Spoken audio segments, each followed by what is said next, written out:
Bonjour, je suis le docteur David Donat. Dans cette vidéo, nous allons étudier et démontrer que la récupération visuelle et la qualité optique après le smile est fonction de l'amétropie de départ, de l'équivalence sphérique myopique préopératoire. Donc le but de cette étude est de prouver que la récupération de la qualité visuelle et optique après un smile à faible énergie, même plutôt au seuil de plasma, est différente entre les petites, moyennes et fortes myopies. Nous avons donc réalisé 3 groupes en fonction de l'équivalence sphérique préopératoire.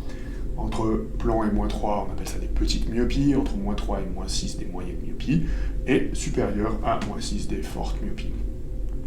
Les patients ont été examinés en préopératoire et lors des différents contrôles, avec tous les examens nécessaires à la mesure de la qualité visuelle et de la qualité optique. Les smiles ont été réalisés de façon standard dans notre clinique en utilisant une énergie à 100 nanojoules qui est le seuil de plasma du laser femtosecond 18 max. Les données préopératoires sont analysées et on voit qu'il n'y a aucune différence entre les 3 groupes avant traitement, ce qui nous permettra d'analyser chaque groupe indépendamment.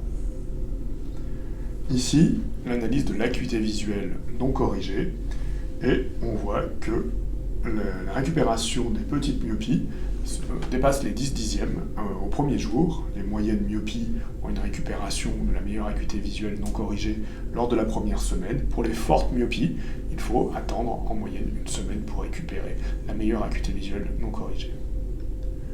On retrouve le même délai de récupération sur les acuités visuelles corrigées, un jour, une semaine, un mois, en fonction des petites, moyennes ou fortes myopies. Ici, on analyse la qualité visuelle par la sensibilité au contraste. Et l'on peut voir que, quel que soit le groupe, les patients retrouvent leur sensibilité au contraste préopératoire après un mois.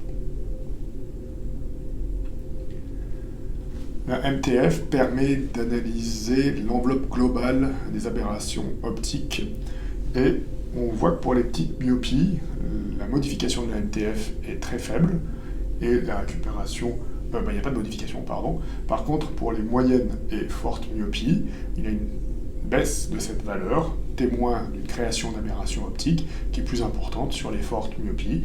Néanmoins, pour tous les groupes, on dépasse le trait rouge que vous voyez, qui est la valeur correspondant à une vision normale, une qualité optique normale.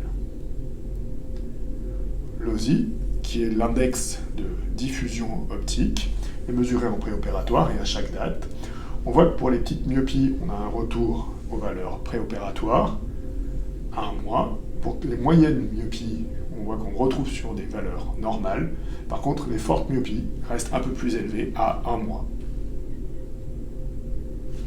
On corrèle cette diffusion optique à la qualité visuelle mesurée par la sensibilité au contraste, prouvant que c'est l'élément prédominant dans le délai de récupération visuelle. Pour conclure cette petite présentation, on peut dire que la récupération visuelle et optique après smile est plus que satisfaisante, qu'elle est fonction de la myopie de départ, et encore une fois que ce délai de récupération est principalement lié au phénomène de diffusion que l'on mesure par l'OSI. Ces résultats nous permettent d'informer les patients et de rassurer les patients sur le délai de récupération de la qualité visuelle en fonction de leur amétropie de départ. Merci pour votre attention.